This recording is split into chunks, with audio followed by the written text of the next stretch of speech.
మరింతగా నాశనం చేస్తుంది. హల్లెలూయా, దేవునికి స్తోత్రం. నేనే టార్చ్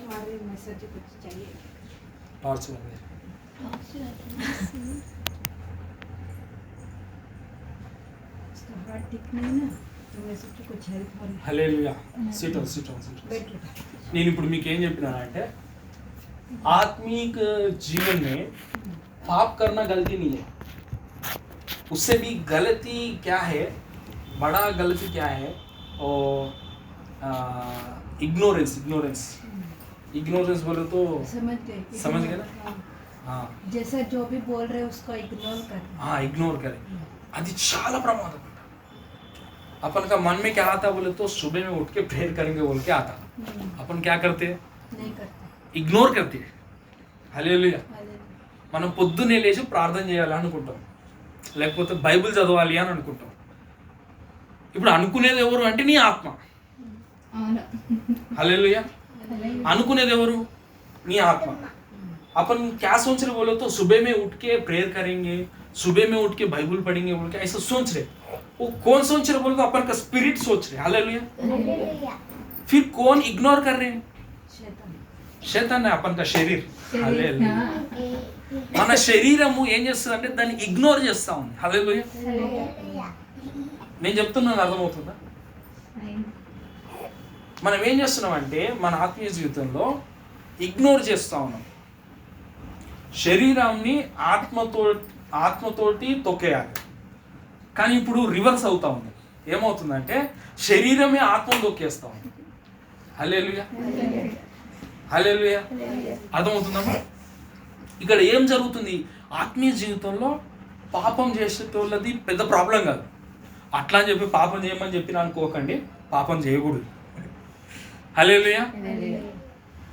ఇప్పుడు మనము జీవన సంబంధంగా మనము ఈ శరీరంలో తోటి మనం బ్రతుకుతున్నాం కాబట్టి, ఈ లోక సంబంధంగానే మనం ఉంటున్నాం కాబట్టి, హల్లెలూయా, ఈ శరీరంతో ఈ లోకంలో మనం బ్రతుకుతున్నాం కాబట్టి, నువ్వు అవునన్నా కాదన్నా, నువ్వు ఒప్పుకున్నా ఒప్పుకోకపోయినా, హల్లెలూయా, నువ్వు ఏదో ఒక విషయంలో, నీ నోరు విషయంలో, నీ చూపుల విషయంలో, ఇంకా ఏదో విషయంలో నువ్వు పాపంలో పడతా ఉంటావు. హల్లెలూయా. అర్థమవుతుందా? अपन ये संसार में अपन ये शरीर में अपन कब तक अपन जिएगा जब तक किसी कोई ना कोई पाप में गिरते ही रहते, मुंह से, आँख से और कौन सा भी पाप में गिरते रहते. కానీ లేఖనం ఏం చెప్తుందంటే నీతిమంతుడు 7 మార్లు పడిపోయినా తిరిగి లేస్తాడు. హల్లెలూయా. నీతిమంతునికి ఏమి ఉండదంటే పాపంలో బ్రతకడం ఇష్టం ఉండదు. హల్లెలూయా. దేవుని బిడ్డకి పాపంలో బ్రతకడము ఇష్టం ఉండదు. మరి లోకంలో ఉన్నప్పుడు నువ్వు అవునన్నా కాదన్నా, నీ ద్వారా జరిగినా నీ ద్వారా జరగకపోయినా కూడా కొన్ని విషయాల్లో మనం పాపంలో పడతా ఉంటాం.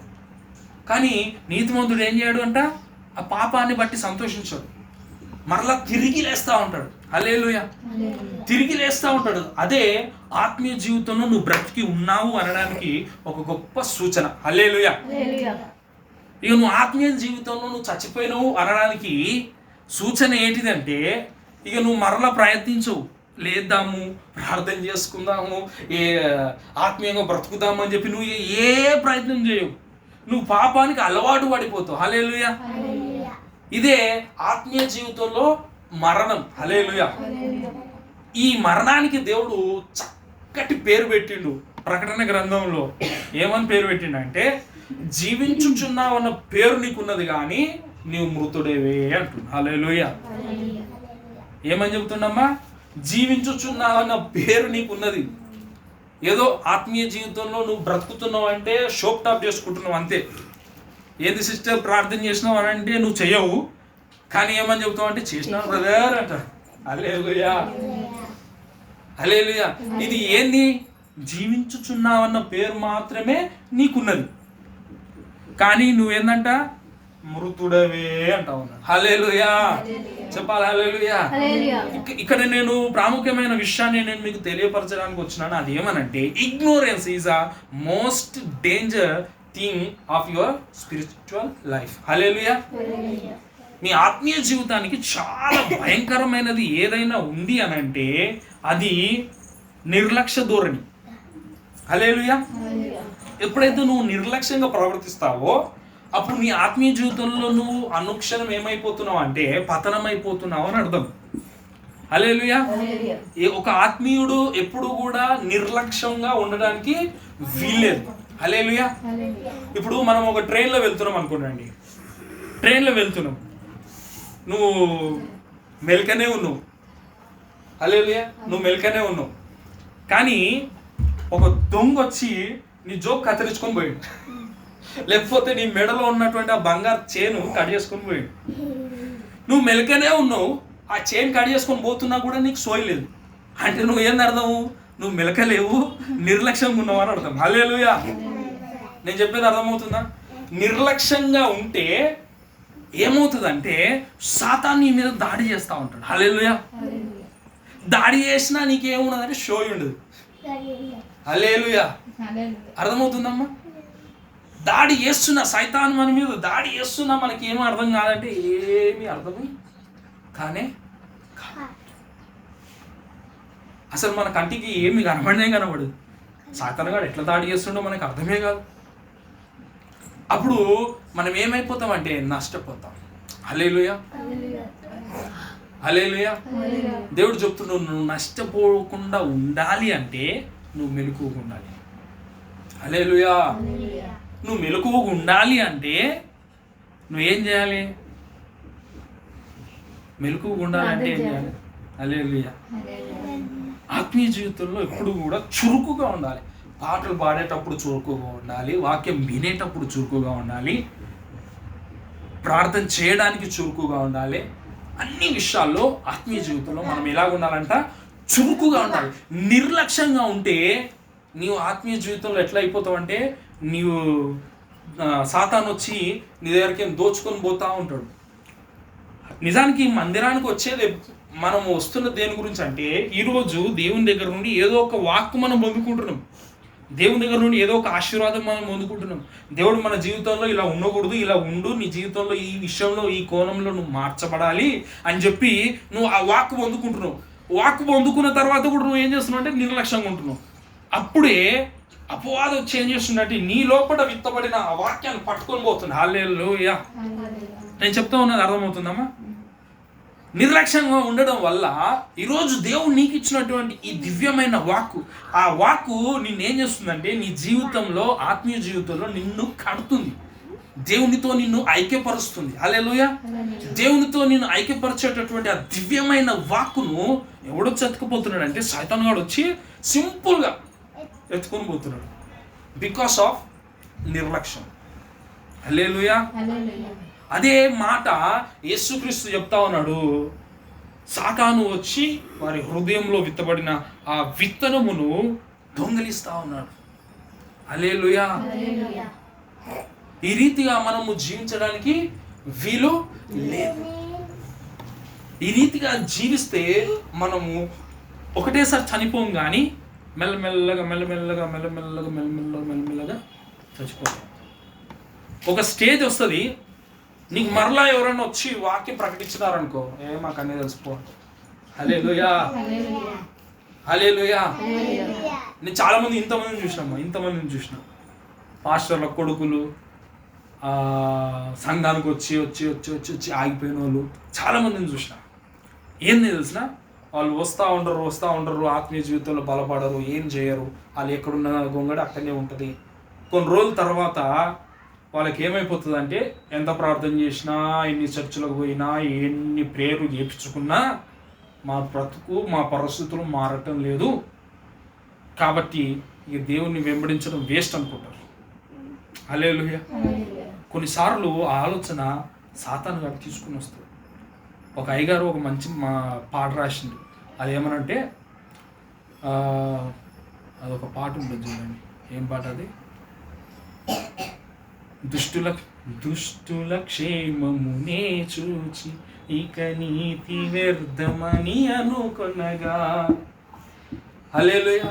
ఒక్కోసారి మనకు కూడా అనిపిస్తుంటుంది, మనం ఎంత ప్రార్థన చేసినా వేరోళ్ళు ప్రార్థన చేయకుండా దొంగతనం చేసి అదేమంటారు విచ్చలవిడిగా తిరిగి తమకి ఇష్టం వచ్చినట్టు బ్రతికి వాళ్ళు ఎట్లుంటారు అంటే సుఖంగా సంతోషంగా ఉంటారు. హల్లెలూయా. వాళ్ళని చూసినప్పుడు అనిపిస్తుంది, అరే మనం నీతి ఉండి కూడా వ్యర్థమే అనిపిస్తుంది. అక్కడ అయ్యగారు ఆ మాట చరణంలో పెట్టిండు, ఏమనంటే దుష్టుల క్షేమముని చూచి ఇక నీతి వ్యర్థమని అనుకొనగా కృపా కనికరము గల దేవ నీ అనుభవాలతో బలపరచితివి. హల్లెలూయా. చూడండి, వాళ్ళు ఎంత సంపాదించినా ఏం చేసినా లేఖనం వారి గురించి ఒక మాట చెప్తా ఉంది. దుష్టులను గురించినటువంటి ఒక మాట ఉంది లేఖనంలో. ఆ మాట ఏంటంటే వారు గీత దగ్గర ఉన్నారంట. హల్లెలూయా. ఆ గీత దాటంగానే వారు నరకంలో పడిపోతారు. హల్లెలూయా. మనం ఇక్కడ ఉన్నామంటే ప్రభు దగ్గర ఉన్నాం. హల్లెలూయా. మన గురించి ఇంకొక మాట రాయబడింది, మన జీవము క్రీస్తుతో కూడా దాచబడి ఉన్నదని. హల్లెలూయా.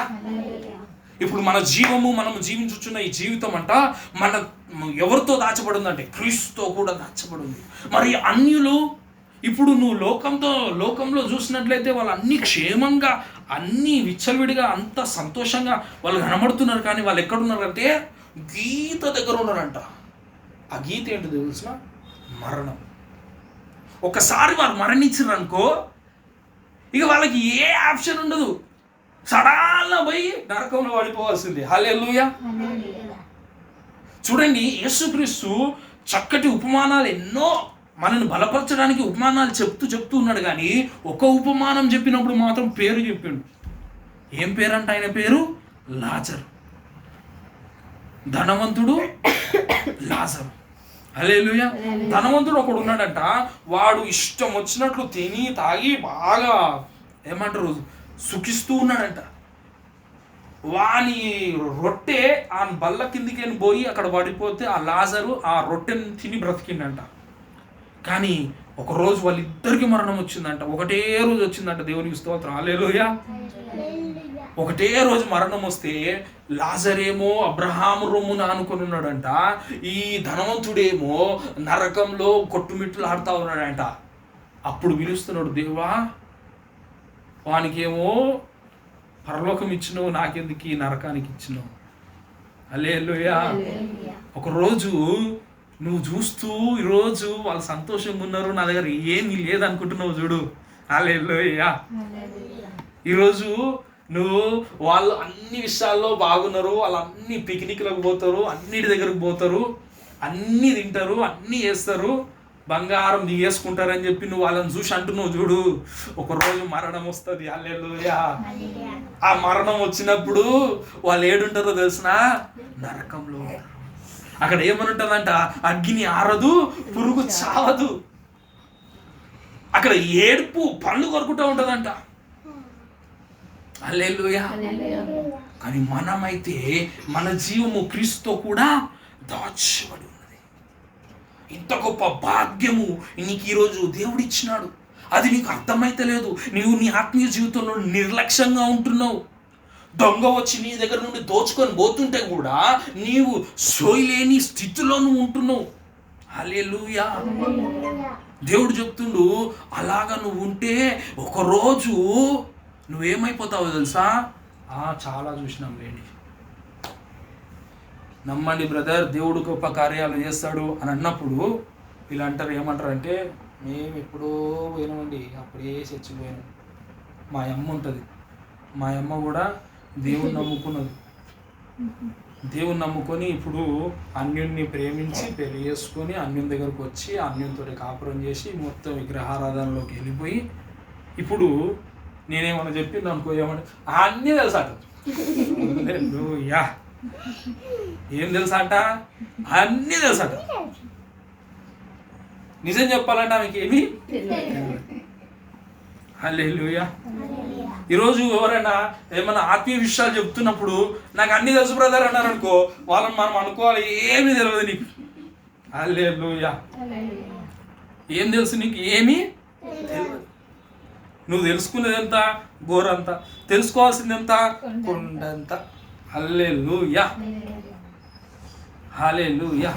దేవుడు ఈరోజు మనతో మాట్లాడుతూ ఉన్నాడు. నీ జీవితంలో ఈ విషయంలో నువ్వు నీ జీవితాన్ని మార్చుకోవాలి. లేకపోతే నువ్వు మెల్లమెల్లగా నువ్వు ఒకరోజు పతనం అయిపోతావు.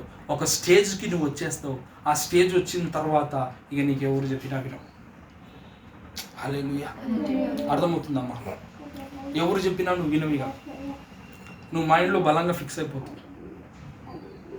నాకు ఏం కాదు, నేను ఎంత ప్రార్థన చేసినా ఏమీ కాదని నువ్వు బలంగా ఫిక్స్ అయిపోతావు.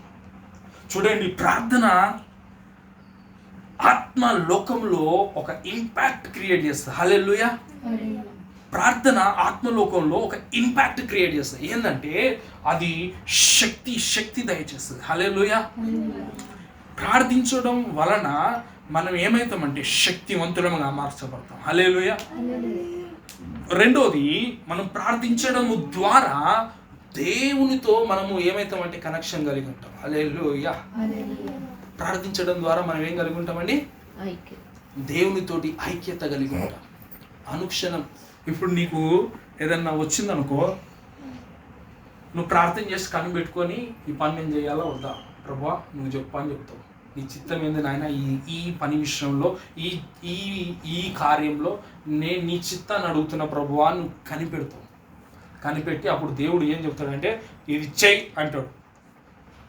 నీ జీవితానికి అది క్షేమం కాదు అని అంటే దేవుడు అంటాడు ఇది చెయ్యకు నువ్వు అని చెప్తాడు. అది నీకు క్షేమం కాదు అని చెప్తాడు, వద్దు అని చెప్తాడు. హల్లెలూయా. ఒకరు నీకు గైడ్ చేసినారు అనుకో, హల్లెలూయా. ఇప్పుడు ₹1 కోటి వచ్చేస్తుంది అనుకో, నీకు ఆల్రెడీ అన్ని ఆన్సర్స్ తెలుసు అనుకో, నువ్వు గెలుచుకోవా? హల్లెలూయా. ఎందుకు గెలుచుకుంటావు? నీకు ఆల్రెడీ అన్ని ఆన్సర్స్ తెలుసు. ఆ ఆన్సర్ చెప్పేటోళ్ళు మనకు తెలుసు. హల్లెలూయా. ఇప్పుడు నీ జీవితంలో నువ్వు ఒక పని చేయాలనుకుంటున్నావు, ఒక నిర్ణయం తీసుకోవాలనుకుంటున్నావు అనుకో, ఆ పని జరుగుతుందా జరగదా, చెయ్యాలా చేయొద్దా అని చెప్పి నీకు ఒకరు గైడ్ చేసినారనుకో, ఇది చేస్తే నువ్వు క్షేమం పొందుకుంటావు, ఇది చేస్తే నీకు లాభం వస్తుంది, ఇది చేస్తే వల్ల నీ కుటుంబం బాగుపడుతుంది అని చెప్పి దేవునితో చెప్పిండు అనుకో, హల్లెలూయా. నీకు ఎంత గొప్ప భాగ్యం అది నీకు. హల్లెలూయా. ప్రార్థన చూడండి ఆత్మలోకంలో ఒక ఇంపాక్ట్ క్రియేట్ చేస్తుంది. దేవునితోటి నీకు ఐక్యత ఏర్పరుస్తుంది. దేవునితో నీకు ఐక్యత ఏర్పరిచిన తర్వాత అప్పుడు నువ్వు ఏ విషయంలో కూడా అన్ని విషయంలో నువ్వు ఏం చేస్తావు అంటే దేవుని దగ్గర కనిపెట్టి నేర్చుకోవడం మొదలు పెడతావు. హల్లెలూయా. దేవుని దగ్గర ప్రార్థించి అడిగి పొందుకోవడం మొదలు పెడతావు. హల్లెలూయా. ఈరోజు చాలా మంది తమ జీవితాల్లో ఎందుకు నష్టపోతున్నారు, ఎందుకు వాళ్ళు తప్పటి అడుగులు వేస్తున్నారంటే దేవుని దగ్గర కనిపెట్టక ఆ విషయమై తమ సొంత స్వబుద్ధిని ఆధారం చేసుకొని నడుస్తా ఉన్నా. హల్లెలూయా. హల్లెలూయా. అమ్మ కూర్చో, నువ్వు ఎక్స్ట్రా చేయకు, నువ్వు ఆడ కూర్చో. హల్లెలూయా. ఇప్పుడు ఏమవుతుంది అంటే నీ జీవితంలో ఇప్పుడు ఏమవుతుంది అనేది నేను చెప్తున్నా. హల్లెలూయా. నేను కాదు మాట్లాడదు, దేవుడు మాట్లాడుతున్నా. నీ జీవితంలో ఇప్పుడు ప్రెసెంట్ ఏమవుతుందంటే నువ్వు నీ బండి నువ్వే తోలుతున్నావు. హల్లెలూయా. దేవునికి ఇస్తలేవు, అందుకోసమే యాక్సిడెంట్లు అవుతున్నాయి. హల్లెలూయా. హల్లెలూయా. నువ్వు నీ జీవితంలో తీసుకోవాల్సినటువంటి నిర్ణయాలు నువ్వు దేవుని అడిగి తీసుకోవడం లేదు. అందుకోసమే నీ స్వబుద్ధిని ఆధారం చేసుకొని ఇది చేస్తే నాకు మేలు అవుతుందేమో నువ్వు అనుకుంటున్నావు, కానీ దేవుడు అంటుండు అది చేయడం ద్వారా నువ్వు నష్టపోతావు. కానీ నువ్వు నన్ను అడగట్లేదు కనుక, నీ స్వబుద్ధిని ఆధారం చేసుకొని నువ్వు నడుస్తున్నావు కనుక ఆ నష్టం నీకు సంభవించే కనుక నీ కళ్ళు తెరవకూడదు. హల్లెలూయా. ఇప్పుడు ఏం తెరవబడేంట? దేవుని అడగకపోవడం వల్ల కన్నులు తెరవబడాయి. కళ్ళు మూసుకొని ఉంటే తడంలాడుతూ ఉంటావు, ఎక్కడుంది. హల్లెలూయా.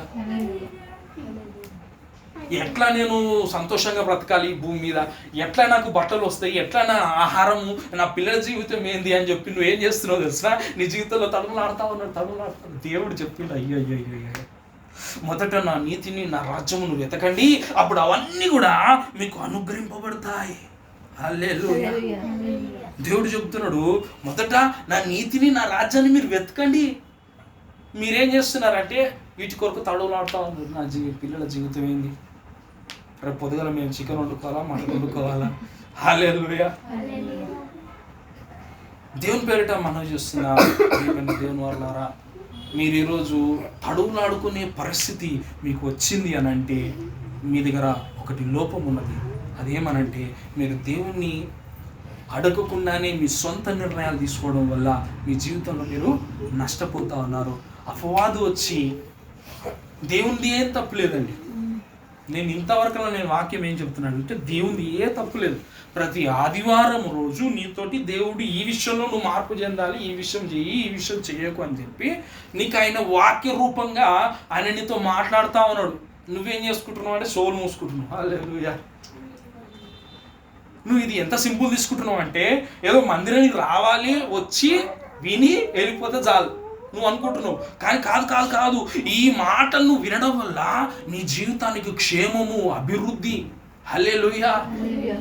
ఈ మాటలు నిత్య జీవపు మాటలు.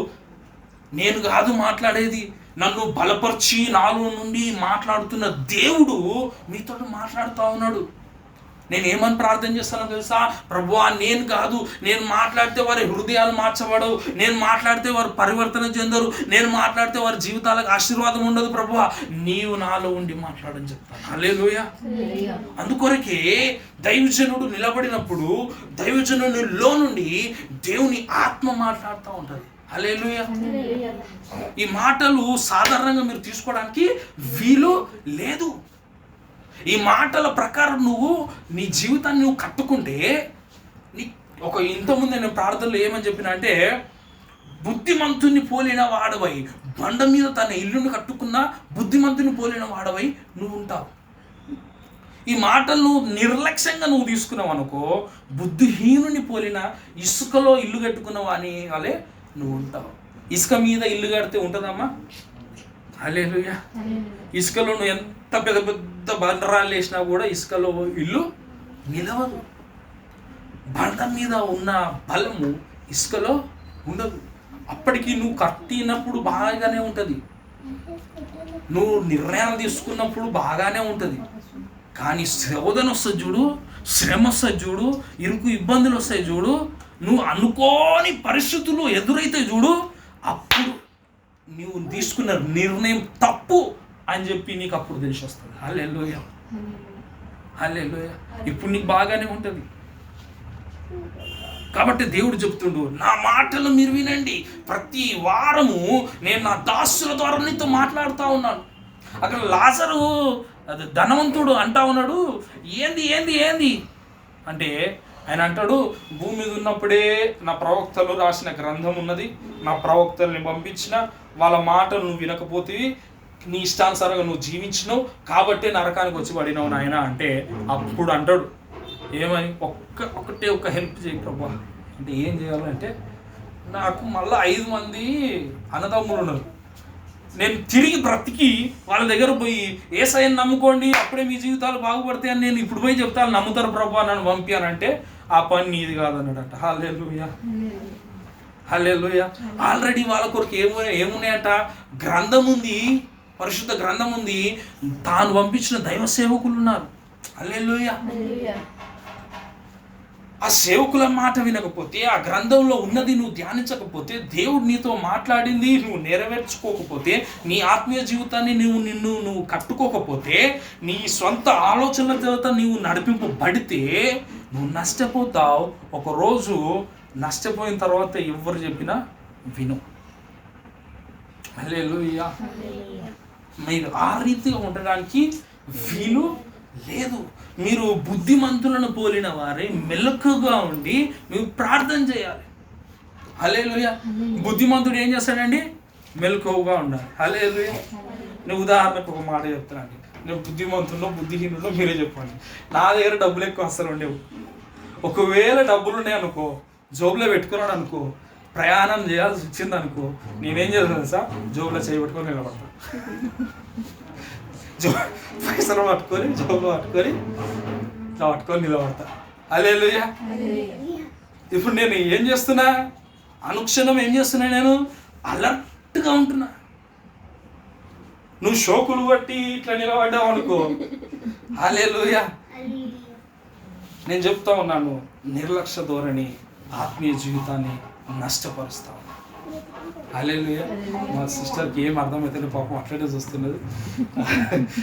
सिस्टर आपको पूरा समझाऊंगा क्या कि बोले तो मेरे को होली स्पिरिट लॉर्ड चला रहे उसी लिए मैं चल रहा हूं. హల్లెలూయా. నేను చెప్తుంది మీకు అర్థమవుతుందండి. మీరు ఫోజులు కొట్టుకుంటున్నారు అనుకోండి, అది ఎంత మాత్రం మీ ఆత్మీయ జీవితానికి క్షేమము కాదు. దేవుడు ఈరోజు మీతో మాట్లాడుతూ ఉన్నాడు. మీ ఆత్మీయ జీవితము మీరు కట్టుకోవాలి. దేవుని యొద్ద నుండి ప్రతి వారము లేదా ప్రతి దినము, నేను వారం అని ఎందుకు అంటున్నాను తెలిసిన, పదే నిజం చెప్పాలంటే దేవుడు ప్రతి దినము ప్రతి క్షణము మనతో మాట్లాడతాడు. ఇప్పుడు ఆ సంబంధము మనము కలిగి లేము. హల్లెలూయా. ఇప్పుడు సంబంధం లేదు కాబట్టి దేవుడు ఏం చేస్తుండంటే డైరెక్ట్ కనెక్షన్ నీకు లేదు కాబట్టి దేవుని దాసుని ద్వారా నీతో మాట్లాడతాను. హల్లెలూయా. నిజం చెప్పాలంటే దేవుడు ఏం ఆశపడుతున్నాడు అంటే నీతోటి ఒక కనెక్షన్, ఒక రిలేషన్షిప్ అనేది, ఆత్మీయ సహవాసం అనేది దేవునితోటి నీకు ఉండాలి అని చెప్పి దేవుడు ఆశపడుతున్నాడు. కానీ నువ్వు ఆ రీతిగా ఆ పొజిషన్లో దేవుడు ఆశించిన రీతిగా నువ్వు జీవిస్తలేవు, నువ్వు ఆ రీతిగా బ్రతుకుతలేవు కాబట్టి నీతోటి ఏం చేస్తున్నాడంటే దైవదాసుని ద్వారా మాట్లాడుతూ ఉన్నాడు. ఇప్పుడు నువ్వేం చేస్తున్నావు చూసిన, దైవదాసుని మాటలు కూడా పక్కకు పెడుతున్నావు. హల్లెలూయా. దైవదాసుని మాటలు కూడా పక్కకు పెట్టి నువ్వు నీ ఇష్టానుసారమైన నిర్ణయాలు తీసుకొని నువ్వు గుంతలు పడ్డ తర్వాత దేవుడే ఉంటే నన్ను గుంతలో పడనిచ్చేటోడా, దేవుడే ఉండుంటే నాకు ఈ నష్టం జరిగేదా, దేవుడే ఉండుంటే నాకు ఈ జీవితంలో ఇంత దరిద్రాన్ని నేను అనుభవించేదాన్నా అని చెప్పి నీకు నువ్వు బాధపడతావు. హల్లెలూయా. కానీ దేవుడు అంటున్నాడు, నీకు ఎన్నిసార్లు చెప్పాలో ఏమో. హల్లెలూయా. ఆయన అంటున్నాడు, దినమెల్ల మిమ్మల్ని కొరకు నా హస్తాలు చాపి ఉన్నాను అంటున్నాడు. హల్లెలూయా. ఆయన ఏం చేస్తున్నాడంట, దినమెల్లా, హల్లెలూయా, దినమెల్లా ఆయన నీ కొరకు నా కొరకు ఆయన హస్తాలు చాపిండు. నువ్వు వస్తావేమో అని చెప్పి. తప్పిపోయిన కుమారుడి గురించి మంచి మాటలు నేను మిమ్మల్ని ఒక క్వశ్చన్ అడుగుతూ చెప్పండి. తప్పిపోయిన కుమారుడు గురించిన స్టోరీ మీ అందరికీ తెలిసిందే, తెలుసా సిస్టర్ మీకు? తప్పిపోయిన కుమారుడు అంటే బైబిల్లో యేసుక్రీస్తు ఒక ఉపమానం అని చెప్పాడు. అందులో తప్పిపోయిన కుమారుడు గురించిన ఉపమానము చెప్పాడు. ఆయన ఏం చేస్తాడంటే, ఇద్దరు కుమారుడు ఉంటే చిన్న కుమారుడు ఏం చేస్తాడంటే, నా ఆస్తి నాకు ఇచ్చేయని చెప్పి ఆస్తి మొత్తం పట్టుకపోయి ఆస్తి అంతా తగలబెట్టేసి ఇప్పుడు నష్టపోయి పందులతో సహవాసం చేసుకుంటూ పందుల పెంపకం దగ్గర పని చేసుకుంటూ ఉంటాడు. అప్పుడు వానికి ఆలోచన వస్తుంది, అయ్యో నా తండ్రి ఇంట్లో ఉన్నప్పుడు నేనే వేరులకు జీతం ఇచ్చేటోని, ఇప్పుడు చూడు నా బతుకు పందులతో పాటు వాటితో కూర్చొని నేను అన్నం తినాల్సిన పరిస్థితి వచ్చింది అని చెప్పి వానికి బుద్ధి వచ్చి మళ్ళీ ఏం చేస్తాడు, తండ్రి దగ్గరకు వస్తాడు. హల్లెలూయా. తండ్రి దగ్గరకు వస్తుండగానే తండ్రి ఏం చేస్తాడంటే పరిగెత్తుకొని పోయి పట్టుకొని కౌగిలించుకొని బుద్ధి పెట్టుకొని నా కుమారుడా అని చెప్పేసి ఆయన బట్టలు అన్ని తీసేసి కొత్త ప్రశస్తమైన వస్త్రాలు ఇచ్చి ఆయన చేతికి ఉంగరాలు పెట్టి, హల్లెలూయా, వాడు వస్తుండని చెప్పి మేకను వేయండి దావత్ చేసుకుందామని చెప్పేసి, చచ్చిపోయి నా కొడుకు తిరిగి లేచినట్టు తప్పిపోయి మళ్ళా నా కుమారుడు వచ్చిండు అని చెప్పేసి ఆయన ఆ రీతిగా దీని గురించి చెప్తా ఉన్నాడు. అయితే ఇక్కడ ఒక మాట నేను మిమ్మల్ని అడుగుతా, తప్పిపోయిన కుమారుడు ఒకవేళ తిరిగి యేసుక్రీస్తు దగ్గర అంటే తండ్రి దగ్గర రాలేడు అనుకో, హల్లెలూయా, ఎవరు నష్టపోతారు? తండ్రికి నష్టం జరుగుతుందా? తండ్రికి ఏమాత్రం నష్టం జరుగుతుందా? జరగదు. ఎవరికి నష్టం జరుగుతుంది? తప్పిపోయి తిరుగుతున్నాడు చూడు, వానికి ఏ నష్టం జరుగుతుంది? హల్లెలూయా. పందులతో తిన్నప్పుడు కూడా బుద్ధి రాలేదనుకో, అప్పుడు ఎవరికి నష్టం జరుగుతుంది? ఇంకా నీ జీవితంలో నువ్వు నష్టపోయి కూడా నేను నా దేవునికి ప్రార్థన చేస్తే నా జీవితం దేవుడు దీవిస్తాడని ఆలోచన నీకు ఉండి కూడా నువ్వు దేవుని దగ్గర రాకపోతే నష్టం ఎవరికి జరుగుతుంది? దేవునికి జరుగుతుందా? నీకు జరుగుతుందా? ఎవరికి జరుగుతుందమ్మా? ఈరోజు నష్టం ఎవరికో కాదు, నీకే, నీ జీవితానికే నష్టం జరుగుతుంది. నీకు అన్నీ తెలుసు అంటున్నావు కదా, దేవుని దగ్గరకు వస్తే నీ జీవితం బాగుపడుతుందని తెలుసా? ఆయన మరలా నీ జీవితాన్ని ఎంత పతనమైన స్థితిలో ఉన్నా తిరిగి కట్టగలడని నీకు తెలుసా? నువ్వు ఎన్ని తప్పుడు నిర్ణయాలు తీసుకొని నీ జీవితాన్ని నష్టపరుచుకున్నావో ఆ జీవితాన్ని తిరిగి కట్టగలడని చెప్పి నీకు తెలుసా? నిజం చెప్పాలంటే నీకు తెలుసు, దేవుని దగ్గర మాత్రం రావటం. ఇప్పుడు ఆ కుమారునికి తెలుసు, నా తండ్రి దగ్గర పోతే మళ్ళా కనీసం నేను బ్రతుకుతాను, మంచి బ్రతుకుతానని చెప్పి తెలిసి ఆయన వచ్చిన ఎంబడే తండ్రి అంట పరిగెత్తుకొని పోయి మెడల మీద పడి ముద్దాడుతా ఉన్నాడంట. హల్లెలూయా. ఈరోజు దేవుడు నీ కొరకు నా కొరకు ఆయన ఎదురు చూస్తా ఉన్నాడు. దినమెల్లా ఆయన హస్తాలను చాపి నీ కొరకు నా కొరకు ఎదురు చూస్తా ఉన్నాడు. నాకు బిడ్డ నా దగ్గర రా అని చెప్పేసి ఆయన నీ కొరకు నా కొరకు ఎదురు చూస్తా ఉన్నాడు. నువ్వేం చేస్తున్నావు అంటే పోతే ఏమనుకుంటాడో ఏమో. హల్లెలూయా. ఏం ముఖం పెట్టుకొని పోవాలో ఏమో. ఆదాము ఏం చేసిండమ్మా? దేవుడు పిలిచిండట, ఆదాము ఆదాము అని పిలిస్తే ఆదామేమో అయ్యో నేను దేవుని మాట నేను వినకుండా నేను పాపం చేసిన, ఆ పండు తినకూడదని చెప్పి నేను తెలిసి కూడా నేను తినేసి దేవుని దగ్గర పాపం చేసిన, ఇప్పుడు దేవునికి నా ముఖం ఎట్లా చూపించుకోవాలని చెప్పి ఏం చేసిండంటే చెట్టు చాటుకి దాచుకున్నాడు. చూడండి, పాపము దేవుని నుండి నేను దూరం చేస్తాను. హల్లెలూయా. నేను దాచుకునే విధంగా చేస్తాను. కానీ దేవుని ప్రేమను చూడండి ఎంత గొప్పదంటే, తిరిగి ఆదామును పిలిచి ఆయనకి చర్మపు వస్త్రములు కుట్టించాడు. హల్లెలూయా. ఈరోజు దేవుడు నువ్వు ఇంతగా పతనమైపోయినావు, నీ సొంత నిర్ణయాలు తీసుకున్నావు, దేవుని మాటను కాదన్నావు, అన్నీ అయిపోయినా కూడా దేవుడు మళ్ళా నువ్వు తిరిగి వస్తావని ఆశతో ఎదురు చూస్తావు అన్నాడు. ఒకవేళ నువ్వు తిరిగి వస్తే దేవుడు నిన్ను ఆశీర్వదిస్తాడు. హల్లెలూయా. హల్లెలూయా. నేను చెప్తున్న మాటలు మీరు టేక్ ఇట్ ఈజీగా తీసుకోకండి. మీరు బుద్ధిమంతుని పోలి ఉండాలి కానీ బుద్ధిహీనుని పోలి ఉండడానికి వీలు లేదు. హల్లెలూయా. నిజానికి నేను ఈరోజు ఏమని చెప్దాం అనుకున్నా అంటే, ప్రార్థన ఒక మూల స్తంభం గురించి నేను మాట్లాడదాం అనుకున్నా. నేను ఏం మాట్లాడుతున్నో ఎందుకు మాట్లాడుతున్నో నాకు అర్థమైంది. ఎందుకంటే దేవుని ఆత్మ నన్ను నడిపిస్తా ఉన్నా. హల్లెలూయా. ఎవరు ప్రార్థించాలి, ఎప్పుడు ప్రార్థించాలి, ప్రార్థన ఎప్పుడు స్టార్ట్ అయింది, ఎలాగ ప్రార్థించాలి, ఎలాగ ప్రార్థించకూడదు, ఈ విషయాల గురించి నేను మాట్లాడదాం అనుకున్నా. అయ్యో, దేవుడు మన హృదయములను ఎరిగిన దేవుడు. అందుకోసమే మన హృదయాలను ఎరిగి ఆయన మాట్లాడుతూ ఉన్నాడు. నువ్వు ఈ విషయంలో, ఈ కోణంలో నువ్వు నిర్లక్ష్యంగా ఉన్నావు, అది నీ జీవితానికి క్షేమం కాదు అని. హల్లెలూయా. హల్లెలూయా. నువ్వు నిజంగా దేవుని మాటకు విధేయత చూపించి నువ్వు లోబడినట్లయితే, ఇదిగో ఆ తప్పిపోయిన కుమారునికి ప్రశస్త వస్త్రములతో అలంకరించినాడు. ఆయన బంగారపు ఉంగరాలు తొడిగినాడు. ఆయన వస్తుందని చెప్పి పండగ చేసినాడు. హల్లెలూయా. ఈరోజు నువ్వు దేవుని దగ్గరికి మరలా నువ్వు వచ్చినట్లయితే, ఆదాము చెట్టు చాటుకు దాచుకొని కూడా మరలా దేవుని దగ్గరకు వచ్చినప్పుడు ఆయనకి చర్మపు వస్త్రాలను కుట్టించిన. హల్లెలూయా. ఈరోజు నువ్వు మరలా దేవుని దగ్గరకు వస్తే, దేవుడు ఈరోజు నా జీవితాన్ని నువ్వు కట్టగలడని నువ్వు నమ్మితే, హల్లెలూయా, నీ జీవితాన్ని ఆయన కట్టబోతా ఉన్నాడు. ఇది నమ్మండి. ఆయనకు అసాధ్యమైనది ఏదీ లేదు. దేవుడు అడుగుతున్నాడు, నాకు అసాధ్యమైనది ఏదైనా ఉన్నదా? నేను ఇది చెయ్యలేనని నువ్వు ఏదన్నా అనుకుంటున్నావా? I can do anything and everything. Hallelujah. నేను ఏదైనా చేయగలను, ఎప్పుడైనా నేను చేయగలను. ఎప్పుడైనా అనంటే తన అర్థం ఏంటిదో తెలిసిన అండి. ఈ ఉదాహరణ మీకు చెప్తాను, మీకు మంచిగా అర్థమవుతుంది.